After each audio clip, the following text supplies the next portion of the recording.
आज का मैच देख के तो बस यही लग रहा है कि मतलब आईपीएल इज़ बैक भाई, आईपीएल इज़ बैक। वो आईपीएल वापस आ चुका है जो आईपीएल की हमें आदत थी, जहाँ मनोरंजन होता था, जहाँ थ्रिलर होता था, जहाँ पे एक एक्साइटमेंट होती थी कि किसी तरफ किसी भी पल। अभी जैसे आज की गेम पे हुआ, जब अजिंक्य रहाणे और रघुवंशी बैटिंग कर रहे थे तो लग रहा था कि ये गेम केकेआर की जेब में, ये गेम केकेआर की झोली में। और उसके बाद वो युजवेंद्र चहल का मैजिकल स्पेल से कम नहीं था वो। एब्सोल्युटली मतलब ऐसा लगा उन्होंने छड़ी घुमाई और 4 विकेट निकाला। और जो उन्होंने कमाल की गेंदबाजी की, मतलब हिला के रख दिया केकेआर को। मतलब केकेआर के खिलाफ तो खैर उनका ये बेस्ट होता ही है।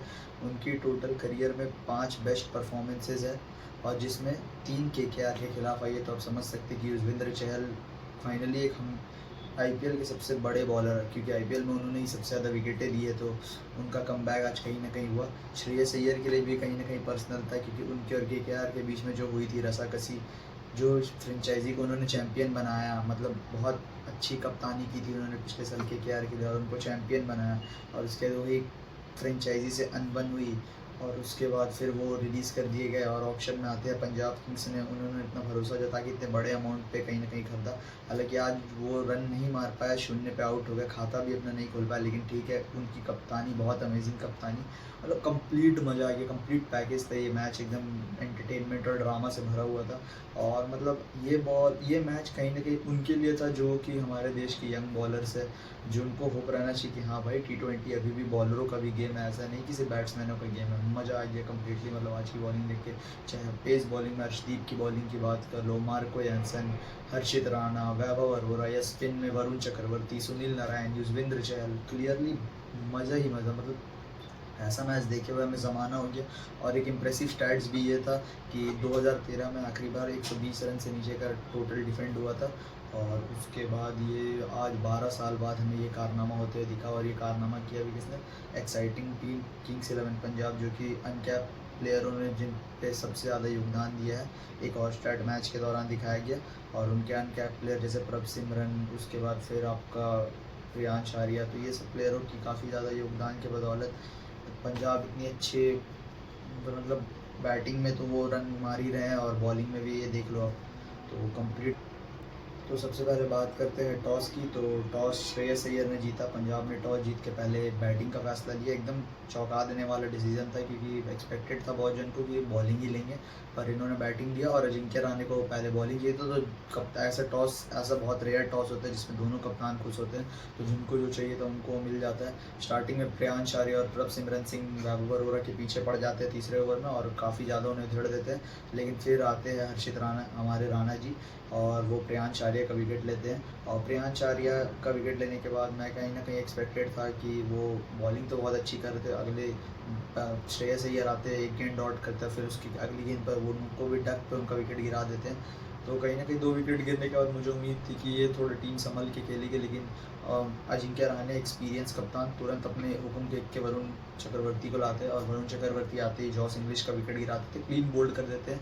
गेंद पड़ने के बाद अंदर आती है, कोई मौका नहीं रहता है जॉस इंग्लिश के पास, अगर वो खेल भी जाता तो वो LBW हो जाते उसमें, तो कुछ नहीं था। लेकिन मुझे प्रभ सिमरन से उम्मीद थी कि वो थोड़ा मेच्योरिटी दिखाएंगे। रन आ चुका था आपका पावर प्ले में 6 ओवर, अगर आपने 3 विकेट खो दिया और आपकी 54 बन गई तो भी कहीं ना कहीं बहुत अच्छा स्कोर है। लेकिन फिर भी वो मारने के चक्कर में आउट हो जाता है, और हर्षित राणा के एक मिश्रण गति में मिश्रण रहता है, और प्रभ सिमरन आउट हो जाते हैं। तो कहीं ना कहीं आज रमनदीप, जो कि जिन्होंने स्टार्टिंग के 4 विकेट में 3 विकेट का में कैच उन्होंने लिया, और हर्षित राणा ही थे गेंदबाज कोइंसिडेंटली। तो राणा जी और रमनदीप की जुगलबंदी और कहीं ना कहीं कॉम्बिनेशन हमें दिख रहा था। हालांकि अब इसे लक बोलो या क्या बोलो, कि जब गेंद हवा में जा रही वो रमनदीप के पास ही जा रही थी। और फिर उसके बाद क्या होता है, फिर निहाल वडेरा थोड़ा काउंटर करने की कोशिश करते हैं, लेकिन निहाल वडेरा भी फिर एंड्रिक नोकिया का शिकार हो जाते हैं, क्योंकि आज के गेम एंड्रिक नोकिया खेल रहे थे in place of Moeen Ali. और काफ़ी शानदार गेंदबाजी उन्होंने भी की। और फिर उसके बाद मैक्सवेल आते हैं, और जैसा कि हम जान रहे हैं कि मैक्सवेल का इस साल उतना अच्छा बैट से जा नहीं रहा है। हालांकि गेंद से वो कोई विकेट ले रहे हैं, लेकिन बैट्स उनका परफॉर्मेंसेस उनकी आ नहीं रही है, लेकिन फिर वो भी वरुण चक्रवर्ती का शिकार बन जाते हैं, उनको भी क्लीन बोल्ड कर देते हैं वरुण चक्रवर्ती। और उसके बाद शेडगे आते हैं as impact player, impact player आके पर वो इम्पैक्ट उतना नहीं डाल पाते, वो भी सुनील नारायण का शिकार हो जाते हैं और उनकी गेंद पेज लगता है और वो आउट हो जाते हैं। और उसके बाद फिर मार्को यानसन आते हैं, मार्को यानसन भी सुनील नारायण के शिकार हो जाते हैं, वो बोल्ड हो जाते हैं और फिर धीरे धीरे करके पूरी पारी बिखर रही थी। शशांक थोड़ा कोशिश करते काउंटर करने की, पर वो भी वैभव अरोरा का शिकार हो जाता है। एलबीडब्ल्यू हालांकि उन्होंने रिव्यू लिया पर वो वेस्ट ही था क्योंकि आउट था। और आज पंजाब किंग्स में जैसे कि मैंने आपको बताना स्टार्टिंग में भूल गया कि आज 2 चेंजेस थे। एक तो कि आपका मार्कस स्टोइनिस नहीं खेल रहे थे, शायद अभी तो क्लियर कट ऐसा न्यूज़ नहीं आया पर रिपोर्ट्स आ रही कि वो मैच के जस्ट पहले थोड़ा सा इंजर्ड हो गए, तो एक वो चेंज था। और उसके लॉकी फर्गसन आज अवेलेबल नहीं थे, तो कहीं ना कहीं मार्को, हालांकि स्टोइनिस वाला तो मैं भी शौक था लेकिन बाद में मुझे पता चला इंजरी का कारण है, तो ठीक है फिर वो चलता है। बटलेट आते हैं उनके, शेवियर बटलेट जो कि ऑस्ट्रेलिया के ये है, और जॉस इंग्लिश उनके बदले आते हैं मार्को स्टोइनिस के बदले। तो इसी तरह से कहीं ना कहीं बटलेट का भी जो रनआउट था आखिरी में वो बहुत ही ज़्यादा वाहियात था, मतलब अननेसेसरी था, आप 5 ओवर खेल सकते थे। और इसी तरह से केकेआर का बॉलिंग दबदबा बरकरार रहा। सीएसके के खिलाफ भी उन्होंने 10 के 10 बैट्समैनों को पवेलियन भेज दिया और आज भी वही स्थिति रही। उसके बाद फिर स्टार्ट होता है मैच में, सेकेंड इनिंग की बारी आती है, केकेआर आती है बैटिंग में और स्टार्टिंग के 2 ओवर में बटलेट और मार्को यानसन ने विकेट गिराया। स्टार्टिंग में 2 ओवर में 2 विकेट गिरा के कहीं ना कहीं उम्मीद जताई फैंस को कि हम लड़ेंगे इस गेम में और ज़रूर लड़के जीत निकालेंगे। और कहीं ना कहीं वो उम्मीद सक्सेसफुल भी होती, पर आते हैं कप्तान रहाणे और अनकैप्ड इंडियन रघुवंशी जो कि बहुत ज़्यादा टैलेंटेड बैट्समैन है, और वो लोग कहीं ना कहीं बहुत हद तक उन्होंने मैच को खींच लिया। और कहीं ना कहीं मेरे पर्सनल ओपिनियन है, पावर प्ले में अगर आपने 55 पे 2 विकेट खोए हैं और आपका टारगेट 112 है, तो ये तो बहुत ज़्यादा, मतलब आपने चोक ही कर दिया कहीं ना कहीं, क्योंकि आपने आधा से ज़्यादा काम कर दिया था, ऑलमोस्ट आपने 50% काम कर, बस आपको खड़े रहना था, मैच आपका हो जाता। लेकिन फिर आता है वो युजवेंद्र चहल का एकदम खतरनाक जादुई स्पेल, और सच स्पेल की शुरुआत में उन्होंने रहाणे का विकेट लिया जो कि नॉट आउट थे। वो उन्होंने सोचा एक पल को रिव्यू ले, पर रघुवंशी को उनसे थोड़ी ज़्यादा एक्सपेक्टेशन थी। रघुवंशी को कहीं ना कहीं और हिंट देना चाहिए था कि नहीं आप ले लो, रिव्यू देख लो, क्योंकि कहीं ना कहीं बहुत कंफर्टेबल पोजीशन में थे। अगर रिव्यू जाता भी तो कोई गम नहीं थी, लेकिन वो आउट नहीं था, वो पिचिंग आउटसाइड लेग था, तो वो मतलब आप बच जाते, सॉरी पिचिंग आउटसाइड ऑफ था तो आप बच जाते, पर कहीं ना कहीं इम्पैक्ट उसका आपको नहीं दिया, सॉरी इम्पैक्ट उसका बाहर था, पिचिंग नहीं था, पिचिंग सही थी। तो कहीं ना कहीं मतलब वो ख़राब कॉल केकेआर के कप्तान से। और उसके बाद रहाणे का विकेट गिरता है, उसके बाद तो जैसे मतलब पतंग सी लग जाती है विकेटों की। फिर उसके बाद रघुवंशी भी चहल का शिकार हो जाते हैं। फिर उसके बाद वेंकटेश अय्यर आते हैं, वेंकटेश अय्यर भी, मैक्सवेल ने एक अहम विकेट निकाला आज भी, बल्ले से भले, मैंने कहा पहले भी कि बल्ले से भले वो रन ना बना रहे हों, पर गेंद से उन्होंने काफ़ी ज़्यादा कमाल कर रहे हैं इस सीज़न। मैक्सवेल भी इंपॉर्टेंट विकेट चटका रहा है, इंपॉर्टेंट ही कहूँगा, इंपॉर्टेंट विकेट कहीं ना कहीं चटका रहे हो। उसके बाद फिर रिंकू आते हैं, रिंकू को भी स्टंप करा देते हैं। चहल की मतलब बेस्ट गेंद मैं मानूंगा इस मैच की चहल की थी, जिसमें उन्होंने रिंकू को स्टंप करवा दिया। मज़ा आई है उनकी गेंद, मतलब वो वाला बॉल देख के मैंने उसको रिप्ले मतलब बैक करके एक बार और देखा, मतलब रिंकू सिंह को भी पता नहीं चला बॉल कहाँ से कहाँ निकल गई। उसके बाद फिर अमनदीप अगले ही गेंद पे शिकार हो जाते हैं चहल का, और चहल ने कहीं ना कहीं अपना कहर बरपा दिया था, 4 विकेट ले ली थी और हैट्रिक बॉल था, पर वो हर्षित राणा जी अच्छे तरीके से उसने डिफेंस कर दिया उस चीज़ को। तो उसके बाद फिर आते हैं मार्को यानसन और हर्षित राणा को प्ले डाउन करा देते हैं। और कहीं ना कहीं हम सबको लग रहा था कि इसके बाद बटलेट अगर ओवर डालेंगे तो उसके बाद मार्को यानसन नहीं आएंगे, पर कहीं ना कहीं रिकी पॉन्टिंग जी ने इस बाहर से डगआउट से कुछ मैसेज दिया और अर्शदीप आते हैं और कहीं ना कहीं सक्सेसफुल चेंज साबित होता है।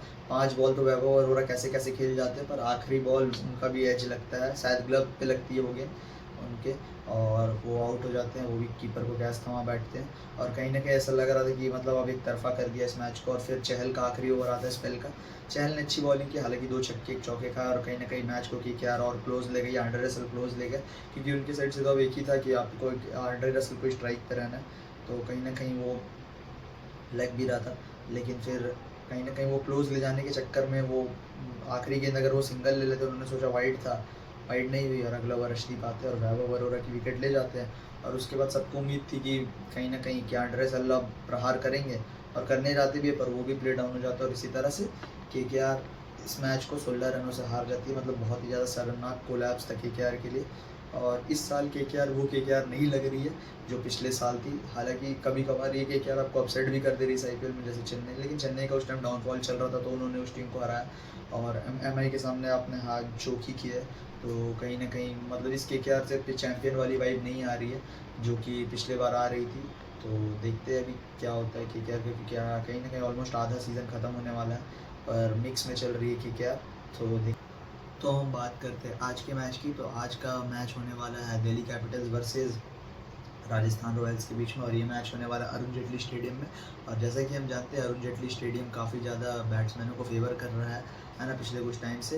हालांकि ये पिच टेक्निकली हमेशा से बैट्समैनों का रहा नहीं है, एक मीडियम स्कोरिंग गेम का रहा है, लेकिन अभी कुछ टाइम से बैट्समैनों को फेवर कर रही है पिच, जैसा कि आपने एमआई और डीसी के मैच में देखा ही था। अरुण नायर जो कि 3 साल बाद जिन्होंने अपनी वापसी की, उन्होंने क्या खूब बजाया था मुंबई के बॉलरों को, मतलब एक तरफा हर तरफ शॉट मारे थे, मज़ा आ गया था उनकी बैटिंग को देख के। और कहीं ना कहीं वो भी हमें कल खेलते हुए दिखेंगे, उनसे भी कई ज़्यादा उम्मीद होगी अब डीसी को। केविन पीटरसन ने मतलब एक पर एक करके जेम लाते जा रहे हैं इंडियन बैट्समैन के लिए, चाहे वो आशुतोष हो चाहे वो अरुण नायर हो। तो देखते हैं और देखते हैं कल फैब डुप्लेसिस अवेलेबल होते हैं कि नहीं, क्योंकि फैब अगर अवेलेबल हुए तो वो ज़रूर प्लेइंग 11 का हिस्सा रहेंगे। तो ये भी केविन पीटरसन के लिए सिरदर्द है कि कौन अंदर जाएगा कौन बाहर आएगा, और कहीं ना कहीं मैनेजमेंट को वो देखना होगा। और कहीं ना कहीं बहुत ज़्यादा बैलेंस टीम है डीसी की, चाहे बैटिंग की बात करें चाहे बॉलिंग की बात करें, इसलिए उनका सीज़न इतना शानदार जा रहा है, टॉप ऑफ द टेबल। और दूसरी तरफ है राजस्थान रॉयल्स जिनका सीज़न उतना ही ज़्यादा ख़राब जा रहा है। और कहीं ना कहीं कप्तान संजू सैमसन से मेरे को पर्सनली कल संजू सैमसन और यशस्वी जायसवाल ओपनिंग प्लेयर राजस्थान के, उनसे एक अच्छी शुरुआत की उम्मीद है। और कहीं ना कहीं मेरे को लग रहा है कि कल का दिन शायद जायसवाल का हो, पर हम ये वो जायसवाल नहीं जिनको हमें देखने की आदत है, ये वो जायसवाल नहीं जिनके हम यूज टू है। और hope for the best Rajasthan के लिए और संजू सैमसन के लिए। और इस पिच पे अगर कोई टॉस जीते तो मेरे पर्सनल हिसाब से आपको चेज़ करना चाहिए, क्योंकि शाम में दिल्ली में ड्यू का फैक्टर रहता ही है और ये आपको हेल्प करेगा चेज़ में। तो देखते हैं क्या होता है आज के मैच में। तो चलिए आज के वीडियो के लिए इतना ही। अगर आपको वीडियो पसंद आया तो चैनल को सब्सक्राइब करें, वीडियो को लाइक करें, शेयर करें, कमेंट करें प्लीज़ ज़्यादा से ज़्यादा, ताकि हमारी रीच बढ़े। तब तक मैं मिलता हूँ आपसे अगले वीडियो में। Till then peace out.